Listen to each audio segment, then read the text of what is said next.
Welcome to Abi's class room. இந்த வீடியோவில் 8th standard இங்கிலீஷில் பார்க்க போகிறோம். அதில் unit 1 prose hobby turns a successful career இந்த லெசனை பார்க்க போகிறோம். இதில் வார்ம் அப் கொடுத்துருக்காங்க. Look at the pictures and share your answers with your friends. What is the girl is doing? What is the girl doing? என்ன பண்ணுறா இவ? The girl is drawing a picture. ஒரு படம் வரைகிறா. அடுத்தது what is the man doing? என்ன பண்ணுறாரு? ஏதோ கார்லிக் உரிக்கிறார். அதாவது cooking. What is the man doing? Will you like doing it? Why? The man is cooking. I like it. எனக்கு அது பிடிக்கும். Because I can cook as I wish. எப்படி நான் எனக்கு பிடிக்குமோ அதை நான் சமைச்சிக்கலாம். அதனால் எனக்கு குக்கிங் பிடிக்கும். அடுத்தது இந்த பொண்ணு என்ன பண்ணுறா? கார்டனிங் பண்ணுறா. Do you like gardening? Why? Yes, I like gardening. We can eat fresh greens. ஃப்ரெஷ்ஷாக இருக்கிற கீரைகளை நம்ம சாப்பிட முடியும். We can earn money also. நம்மளுக்கு பணமும் கிடைக்கும். அதை செல் பண்ணோம்னா விற்றோம்னா என்ன கிடைக்கும்? We can sell the vegetables and greens and earn money also. அப்புறம் இங்கே இந்த என்ன பண்ணுறா இந்த பொண்ணு? சைக்கிளிங் பண்ணுறா. What are the benefits of taking up cycling as a hobby? என்னென்ன பெனிஃபிட்ஸ் சைக்கிள் ஓட்டுறதுனால? Cycling regulates blood circulation and strengthens the மசில்ஸை ஸ்ட்ரென்தன் பண்ணும். பிளட் சர்க்குலேஷன்ஸை ரெகுலேட் பண்ணும், சரி பண்ணும். பிளட் சர்க்குலேஷன்னா என்னது? ரத்த ஓட்டத்தை சீரமைக்கும். மசில்ஸ்னால் தசைகளை உறுதியாக்கும். சரி, இனி லெசனுக்குள்ளே போவோம். Section 1. Listen to the teacher and read this section. Once there was a boy named Mani. எப்படின்னா என்ன? மணி அப்படிங்கிற பேரில் ஒரு பையன் இருந்தான். இதில் என்ன டென்ஸில் இருக்குது? Past tense. இதுதான் வெர்பு. ஒவ்வொரு சென்டென்ஸ் படிக்கும்போது எது வெர்பு, அது என்ன டென்ஸில் இருக்குது அப்படின்னு நீ நோட் பண்ணிக்க. இப்போ இதில் வாஸ் அப்படிங்கிறது past tense. He was studying at the school in his village. அவனுடைய கிராமத்தில் ஒரு ஸ்கூலில் படித்து கொண்டு இருந்தான். He found it difficult to read and right.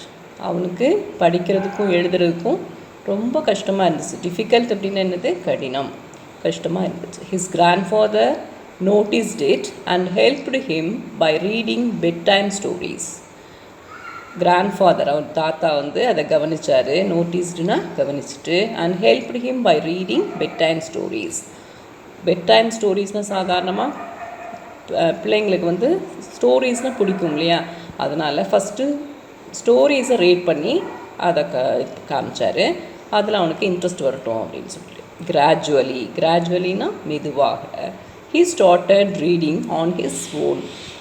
முதல்ல அவங்க தாத்தா படிக்கிறத அவங்க கேட்குறான். அதுக்கப்புறம் அவனாக ஆன் ஹிஸ் ஓன் அப்படின்னு என்ன அர்த்தம்? அவனாகவே அப்படின்னு அர்த்தம். He started reading on his own. அவனாக படிக்க ஆரம்பிக்கிறான். Now he not only enjoyed reading but also has started writing his own stories. முதல்ல அவனுக்கு ரீடிங் அதில் என்ஜாய் பண்ணுறது மட்டும் இல்லாமல் என்ன பண்ணான்? Started writing his own stories. அவனே கற்பனையாக ஸ்டோரிஸ் எழுத ஆரம்பித்தான். Let us read a essay written by Mani. அவன் எழுதிய ஒரு எஸ்ஸே, கட்டுரை. மணினால் எழுதப்பட்ட ஒரு கட்டுரையை நம்ம இப்போ பார்ப்போம். Hobbies are the activities that we do in our spare time. Spare அப்படின்னா என்னது? மீதமுள்ள டைம். நம்ம எல்லா வேலைகளும் செஞ்சுட்டு மிச்சம் இருக்கிற டைம் தான் ஸ்பேர் டைம். மீதமுள்ள நேரத்தில் செய்யக்கூடிய செயல்கள் தான் என்ன சொல்கிறோம்? ஹாபீஸ்ன்னு சொல்கிறோம். Hobbies R unique to people. Unique அப்படின்னா தனித்தன்மை வாய்ந்தது. யூனிக் அப்படின்னு இங்கே மீனிங் கொடுத்துருக்காங்க. Distinctive, uncommon. காமன் கிடையாது, அது அன்காமன். அப்போ hobbies R unique to people அப்படின்னா ஒவ்வொருத்தருக்கும் வேறு வேறு பொழுதுபோக்குகள் இருக்கும், வேறு வேறு ஹாபீஸ் இருக்கும். ஒவ்வொருத்தருக்கும் ஒரு மாதிரி. நம்ம ஃபஸ்ட்டு வார்ம் அப்பில் பார்த்தோம் இல்லையா? Some like gardening, a few like photography, many have book reading as their hobby. என்ன இருக்கான்? கொஞ்சம் பேருக்கு கார்டனிங் பிடிக்கும், கொஞ்சம் பேருக்கு ஃபோட்டோகிராஃபியில் நிறைய டிஃப்ரெண்ட் வெரைட்டிஸ் ஆஃப் ஃபோட்டோகிராஃபி இருக்குது. வைல்ட் லைஃப் ஃபோட்டோகிராஃபி அப்படின்னா அடர்ந்த காட்டுக்குள்ளே போய் வனவிலங்குகளை எடுக்கிறது. சில்ட்ரன் ஃபோட்டோகிராஃபினா சில்ட்ரனை மட்டும்தான் எடுக்கிறது. அது மாதிரி நிறைய வெரைட்டிஸ் இருக்குது. அது மாதிரி கொஞ்சம் பேர் ஃபோட்டோகிராஃபி பிடிக்கும். Many have book reading as their hobby. நிறைய பேர்த்துக்கு புக் ரீடிங் அப்படின்னா ரொம்ப பிடிக்கும். பெரியவங்களுக்கு நாவல்ஸ் பிடிக்கும், சரித்திர நாவல்கள்.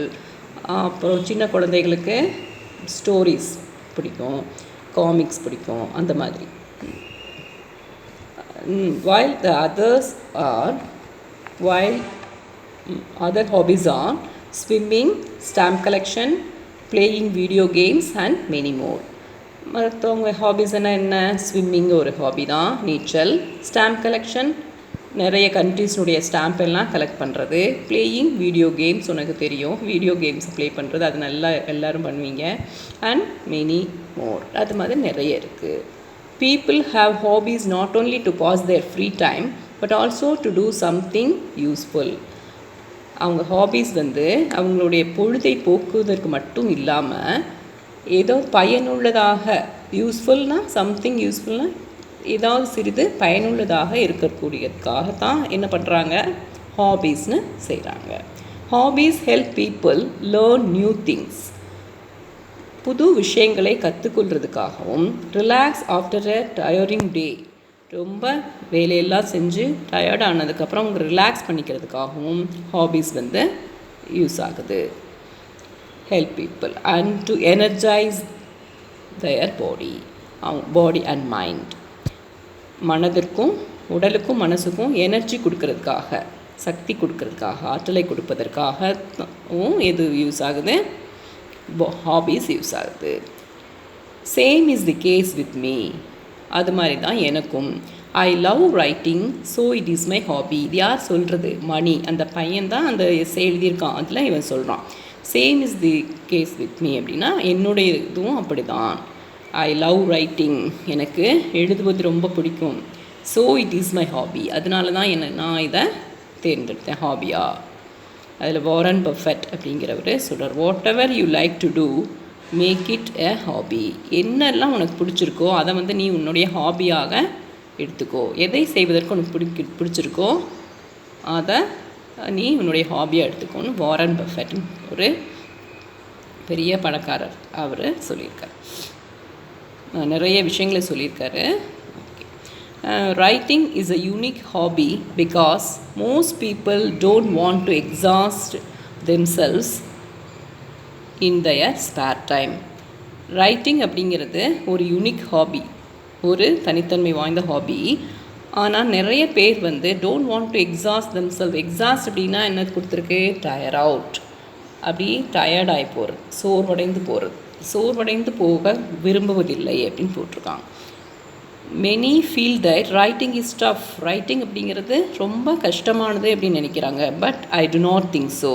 ஆனால் நான் அப்படி நினைக்கல. டு நாட் திங்க்னா நான் நினைக்கலன்னு அர்த்தம். ஸோ அப்படின்னா அப்படி, நான் அப்படி நினைக்கல. I feel writing is like painting our voice. Painting our வாய்ஸ்னால் பெயிண்ட் அடிக்கிறதுன்னு அர்த்தம் இல்லை, வெளிப்படுத்துதல் அப்படின்னு அர்த்தம். அவர் வாய்ஸ்னால் நம்மளுடைய எண்ணங்களை வெளிப்படுத்தக்கூடியதாக அந்த ரைட்டிங் இருக்கும் அப்படின்னு சொல்கிறோம். When I get free time I pick a pen and a notebook and start painting my ideas in words. எப்போல்லாம் எனக்கு ஃப்ரீ டைம் கிடைக்குமோ நான் என்ன பண்ணுவேன், பேனாக எடுத்துக்கிட்டு ஒரு நோட் புக் எடுத்துகிட்டு என்னுடைய ஐடியாஸை எல்லாம் வார்த்தைகளால் வெளிப்படுத்துவேன். I like stories, poems and sometimes about my feelings. நான் என்னென்ன எழுதுவேன்? ஸ்டோரிஸ் எழுதுவேன், போயம்ஸ் கவிதைகள் எழுதுவேன். And sometimes about my feelings, நான் என்னென்ன ஃபீல் பண்ணுறனோ, சந்தோஷமாக இருந்துச்சுன்னா அதை சந்தோஷத்தை வெளிப்படுத்துவேன், சேடாக இருந்துச்சுன்னா அதை வெளிப்படுத்துவேன். My mind relax where I pour my thoughts when I pour my thoughts as words. அப்போ என்ன ஆகுதான், என்னுடைய மைண்ட் ரிலாக்ஸ் ஆகுது. போர் அப்படின்னா கொட்டுதல் அப்படின்னு அர்த்தம், அதான் வெளிப்படுத்துதல் தான் அர்த்தம். இங்கேயும் போர் அப்படின்னா காஃபியை போர் மை காஃபி அப்படின்னு சொல்லுவோமா, அதனால் அது அப்படின்னு அர்த்தம் இல்லை, இங்கே வெளிப்படுத்துதல் அப்படின்னு அர்த்தம். என் தாட்ஸ், என்னுடைய எண்ணங்களை வார்த்தைகளாக வெளிப்படுத்திய பிறகு எனக்கு எப்படி இருக்கான், மைண்ட் ரிலாக்ஸ் ஆகுது. So writing energises me. அதனால் எனக்கு ரைட்டிங் வந்து எனர்ஜி கொடுக்குது. When I right things my imagination is at it's best. எப்போ நான் வந்து விஷயங்களை எழுத ஆரம்பிக்கும் பொழுது எழுதும் பொழுது my imagination is at best. என்னுடைய கற்பனை வந்து எந்த லெவலுக்கு உயர முடியுமோ அந்த அளவுக்கு ஆகிடுது என்பது, அந்த அளவு கற்பனை அவனுக்கு உதிக்குது. I imagine a world with magic and magicians. நான் வந்து ஒரு கற்பனையான உலகத்தை, மேஜிக் அப்படின்னா உனக்கு தெரியும், மந்திரஜாலம், மாயாஜாலங்களையும், அந்த மெஜிஷியன் அப்படின்னா அந்த மாயாஜாலம் செய்கிறவர்களையும் நிறைய இருக்கிற மாதிரி ஒரு வேர்ல்டை அவன் கற்பனையாக பண்ணுறேன். Where I can fly and birds can talk. அது இமேஜினேஷன் தானே, கற்பனை தானே, எதை வேணால் கற்பனை பண்ணலாம். அதனால் நான் பறப்பேன், என்னால் பறக்க முடியும். பேர்ட்ஸ் கேன் டாக், பறவைகள் வந்து பேச முடியும். Writing helps me completely immerse into that world. Writing வந்து என்ன பண்ணுது, அந்த உலகத்திலேயே என்ன அப்படி முழுவதுமாக மூழ்கடித்து விடுதல். இம்மர்ஸ் அப்படின்னா என்ன அர்த்தம், மூழ்குதல்னு அர்த்தம். அந்த ரைட்டிங் வந்து என்னை அந்த உலகத்தில், கற்பனையான உலகத்தில் அப்படியே மூழ்க வைக்கின்றது. Sometimes I sit with small children and entertain them with these stories of mind. என்னுடைய சில சமயம், சம்டைம்ஸ்னால் சில சமயம், I sit with small children, சின்ன குழந்தைகளோட உட்கார்ந்து, அண்ட் என்டர்டெயின் தெம் அப்படின்னா அவங்கள சந்தோஷப்படுத்துறது, மகிழ்ச்சியோ கொடுக்கறது. With the stories of mind, இவன் எழுதியிருக்கான் இல்லையா அந்த அந்த ஸ்டோரிஸ் எல்லாம் சொல்லி அவங்கள சந்தோஷப்படுத்துவேன். The happiness of their faces makes me to write more and better. அவங்கள அதை கேட்டு அவங்க சந்தோஷப்படுறது, அவங்கள சந்தோஷமான அந்த முகங்களை பார்த்து என்னாகுமா, அது எந்த மாதிரி என்னை செய்ய வைக்கும் அப்படின்னா இன்னும் அதிகமாக எழுத வைக்கும். அண்ட் பெட்டர், இன்னும் நன்றாக எழுத வைக்கும். although writing is just a hobby for me. எனக்கு ரைட்டிங் அப்படிங்கிறது ஜஸ்ட் அப்படின்னா மட்டும், அதாவது ஒரு பொழுதுபோக்கு மட்டும் கிடையாது. இட் இஸ் வெரி பெனிஃபிஷியல், மிகவும் பயனுள்ளதும் கூட.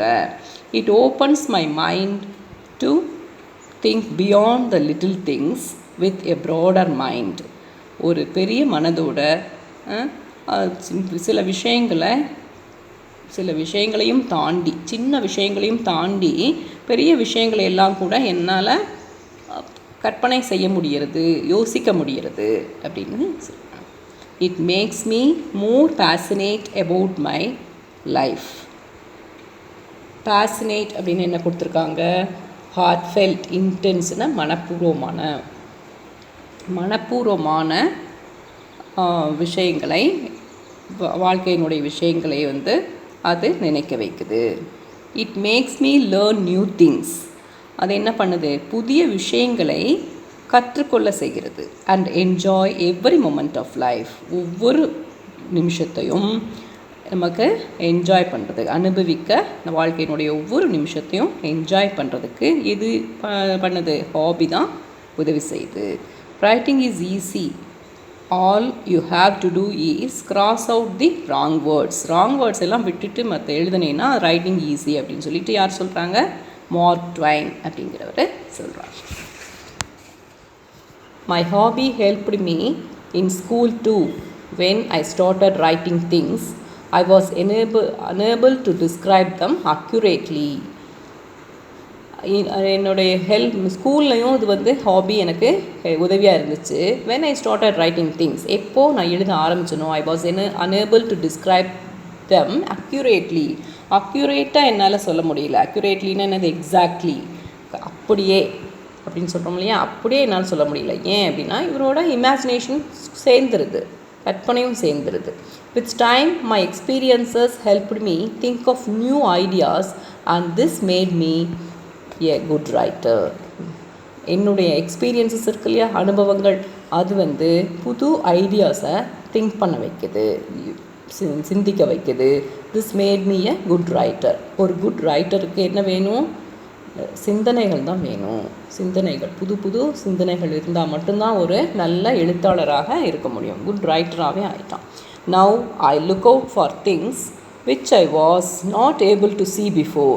நான் எதையெல்லாம் இது வரைக்கும் பார்த்தது இல்லையோ அதையெல்லாம் நான் பார்க்கணும்னு நினைக்கிறேன். Look out for things. Hence I can describe things better in my stories. அதை என்னுடைய ஸ்டோரிஸை அதை விவரிக்கிறேன். டிஸ்கிரைப் அப்படின்னா விவரித்தல். என்னுடைய ஸ்டோரிஸை அதை பற்றி விவரிக்கிறேன். I feel no problem with writing English essays or stories as it is my hobby. எனக்கு இது இங்கிலீஷ் எஸ்ஸேஸ் எழுதுறதுலையோ ஸ்டோரிஸ் எழுதுறதுலையோ எந்த ப்ராப்ளமும் இல்லை, எந்த ப்ராப்ளமாக தெரியல. To become a better writer I spend time on learning how to write in different forms. வேறு like fiction and non fiction. ஃபிக்ஷன்னா கற்பனை. ஃபிக்ஷன்னா என்ன கொடுத்துருக்கு? இமேஜினேட்டிவ் ரைட்டிங், கற்பனையானன்னு அர்த்தம் ஃபிக்ஷன். நான் ஃபிக்ஷன்னா அது என்ன இருக்கோ அது அப்படியே எழுதுறது. அந்த மாதிரி நிறைய பெட்டர் ரைட்டராக இருக்கணும் அப்படின்னா எப்படியெல்லாம் ஃபிக்ஷனில் எப்படி எழுதுறதுன்னு தெரிஞ்சுக்கணும். நான் ஃபிக்ஷனில் கற்பனை இல்லாத இருக்கிறதுல எப்படி இருக்கணும் அப்படின்னு நான் தெரிஞ்சுக்கணும். ஸ்பெண்ட் டைம், நான் அதுக்காக நேரத்தை ஒதுக்கணும். It is important to always learn and improve our hobbies. இது நிறைய ஹாபீஸையும் நீ என்ன பண்ணணும்? கற்றுக்கணும். Improve our hobbies. ஹாபீஸையும் நீ இம்ப்ரூவ் பண்ணணும். ஹூ நோஸ், யாருக்கு தெரியும்? One day I could be a writer like RK Narayan. ஒரு ஆர்கே நாராயண் அப்படிங்கிறது ஒரு ஃபேமஸ் இங்கிலீஷ் ரைட்டர், நிறைய கதைகள் எழுதியிருக்காரு. அது மாதிரி கூட நான் ஆகிவிடுவேன் அப்படின்னு யார் சொல்கிறான்? மணி அப்படிங்கிறது. இதில் டு யூ நோன்னு கொடுத்துருக்காங்க. The former chief minister of Tamil Nadu mister C N. Annadurai had the hobbies of reading and writing. C N. Annadurai உங்களுக்கு எல்லாத்துக்கும் தெரிஞ்சிருக்கும், நம்மளுடைய முன்னாள் முதலமைச்சராக இருந்தார். அவருக்கு நிறைய ரீட் பண்ணுவாராம். He wrote many books, stories, plays, thought-provoking articles and cine dialogues which have contributed to reformation of society as we know it today. அவர் என்ன பண்ணியிருக்கார்? நிறைய புக்ஸ் எழுதியிருக்காரு. கதைகள், பிளேஸ், ட்ராமாஸ் எழுதியிருக்காரு. தாட் ப்ரொவோக்கிங் ஆர்டிகல்ஸ், தாட் ப்ரொவோக்கிங்னா சிந்தனையை தூண்டக்கூடிய குறிப்புகள் எப்படி எழுதியிருக்காரு. சினி டயலாக்ஸ், சினிமாக்கெல்லாம் டயலாக்ஸ் எழுதியிருக்காரு. Which have contributed the reformation of சொசைட்டினா சமுதாய சீர்திருத்தத்துக்காக அவர் நிறைய எழுதியிருக்காரு அப்படின்னு சொல்லிட்டு வர்றாங்க. இது ரைட்டிங் அப்படிங்கிறனால அண்ணாதுரையை பற்றி சொல்லியிருக்காங்க. ஓகே, இந்த வீடியோ இத்துடன் நிறைவு பெறுகிறது. அடுத்த வீடியோவில் சந்திப்போம்.